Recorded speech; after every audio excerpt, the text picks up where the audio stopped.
Okay, so I guess I'm live. What's up, YouTube? It's been a very, very long time. I don't even remember the last time where I made a post or sent an update or gave everybody a heads up on what's up. But I thought I'd check in, and this is kind of for two reasons. One, it's for myself. I miss kind of posting on YouTube. And two, I thought it might be a good way to, plan out what I'll be doing over this next year. So first, I just wanted to give everybody a heads up. I'm in Canada. I've been living in Canada for the past several years. I'm currently living in Vancouver, and it's been a really, really great experience so far. And I wanted to say that I will be going back to Japan later this year. And so it's something that I'm looking very, very forward to. It's not a permanent move. It'll just be for just under a year. But I thought I might take the opportunity to maybe document and kind of record everything that I'm doing to get ready to go. And also, highlight some of the experience while I'm over there. So it's going to be part of my graduate program. I'm doing my master's right now and in Asian studies. So I made the decision a couple years back that I was interested in, uh, still studying, and I was kind of choosing which subject matter I wanted to study. And eventually, I just kind of decided that hey, um, you know, there are probably programs that might be more beneficial for maybe the future of my career. Um, but I decided I'm more interested in studying something that I'm passionate about. And you guys all know that is Japan, Japanese culture, anime, manga, Japanese language. So that's what made me kind of decide to pursue doing my master in Asian studies. I started my program last September. I have to say I've been really, really enjoying it. I've never had an opportunity to kind of think more in depth about why I was interested in, Japanese popular culture, media, just culture in general. So it's been a wonderful, first couple of semesters. And part of that program, there was an opportunity to apply for a scholarship to go and study at a school in Yokohama for 10 months with the goal of improving uh, the students' Japanese ability to hopefully to a professional academic level of Japanese. Um, when I applied for it, I had no real idea if I would get accepted or not. But you guys know me, I just take random shots and somehow luck out and get the opportunity. And so I was selected and I got the scholarship. And I'll be moving to Yokohama in end of August because my program starts in September. So I have a few months to get ready to get everything that I need in order. And yeah, it's kind of surreal. It's a little bit trippy because you all know I've been through the experience of moving to Japan several times. There was the first opportunity when I was a student in university doing my undergrad, when I went as an exchange student to Nagoya. I can't even remember the months leading up to going to Nagoya. I literally think I just had a passport and got my suitcases and just went to the airport. And I don't remember applying for a visa. I don't remember any of that. Like applying for a visa, worrying about what's my housing situation, all of that. I just think I literally just flew to Nagoya, and the school had set up everything for me, including housing, um, and kind of all those other things. I think they helped out with visa as well. I'm not sure, but anyway, went to Nagoya for the year, had such a pivotal, life changing experience studying in Nagoya for the 1 year. And so this program is that I'm doing now in Yokohama. It might be a similar experience as I'll be going in with the intent of studying Japanese, and but it's going to be, I think, a little bit different because everybody that's participating are either graduate or doctoral students that are um, with the goal of improving their Japanese to be able to produce academic level of essays or dissertations or thesis or whatnot. So I don't imagine it'll be the same kind of crazy early 20s lifestyle of going to class, not really caring too much about your homework, going out to ID or other nightclubs and dancing and eating late night ramen. Um, I think this one will be a little bit more professional, more focused on academic, I'm actually looking forward to that.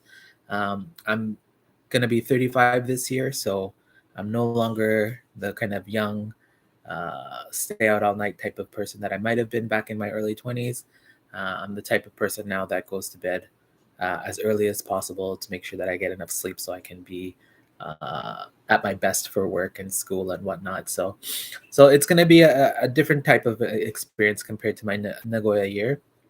Um, and yeah, I think it also reminded me of like getting ready to go to Gifu. So when I went the second time to Japan, I went as an ALT English teacher to Gifu. And that one I do recall a little bit more getting ready beforehand, what I needed to do and stuff like that. But again, at that time, I was literally, just fresh out of university. I was living with my girlfriend at the time for several months, and I literally owned like less than 2 suitcases worth of things. So I didn't really have to think about what do I need to do to get ready to go. I just put everything I had in a suitcase, tossed everything else that I didn't. I think I had a car at the time that I might have sold or just parked. Yeah, I believe I just parked my old Acura, and it got all rusty and dirty and kind of gross.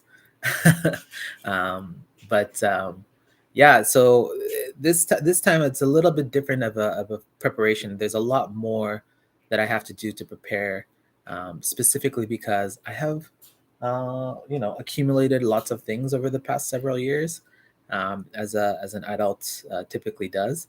And now I'm just kind of scrambling to figure out what am I going to do over the next several months with my things like my car, like my furniture, like all of these things. I'm kind of like, should I sell it? Should I keep it? Should I put it in storage?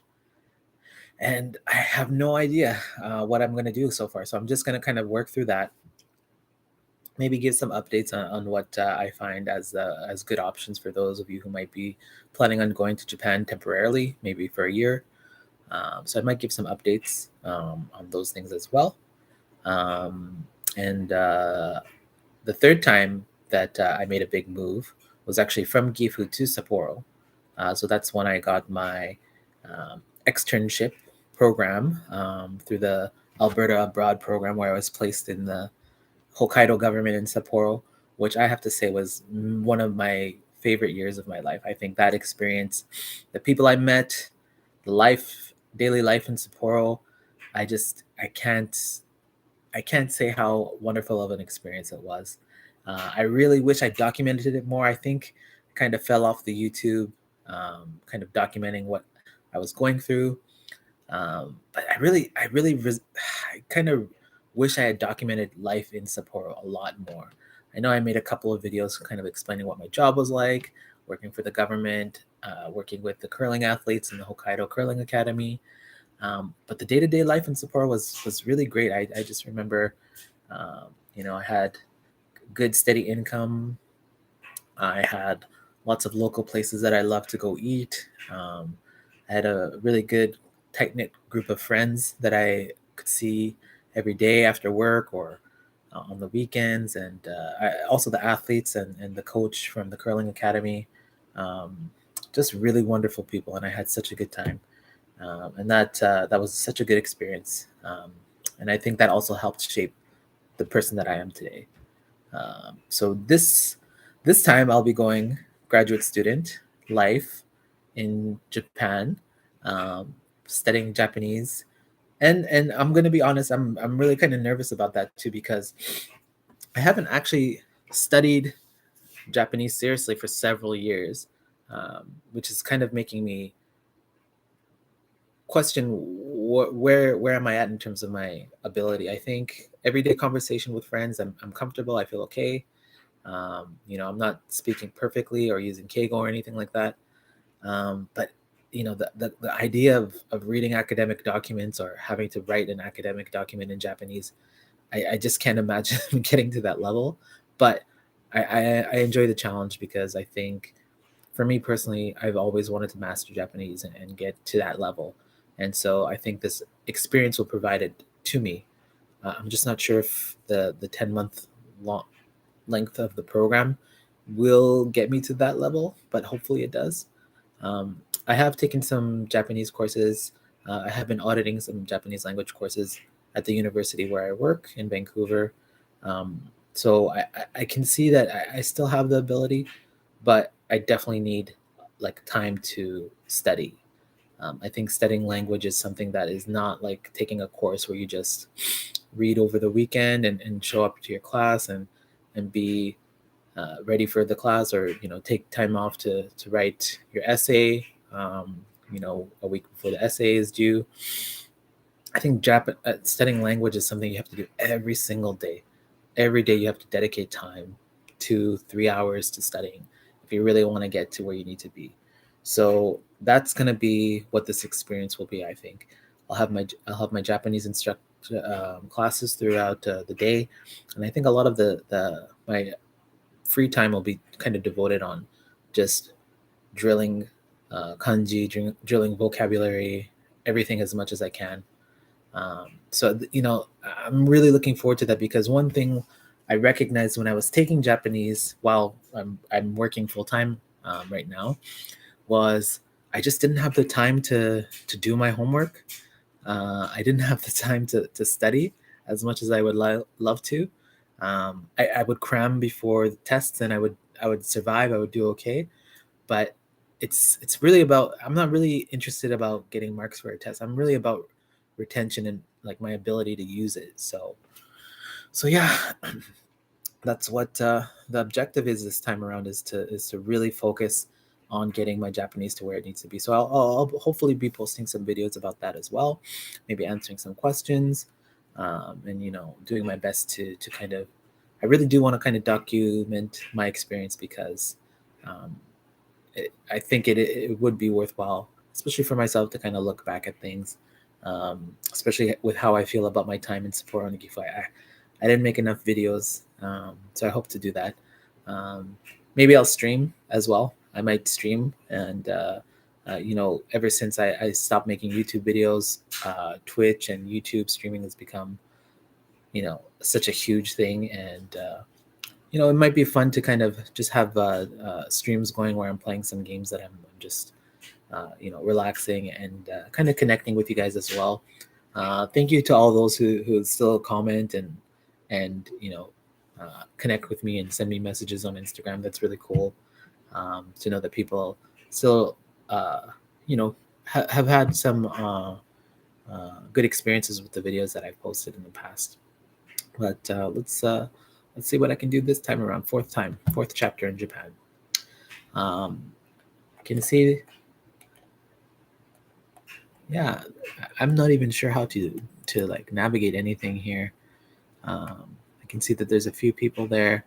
I don't know if there's a chat function in this as well, but if anybody has any questions, feel free to leave a comment. I'll reply to everybody's comments, everybody's questions.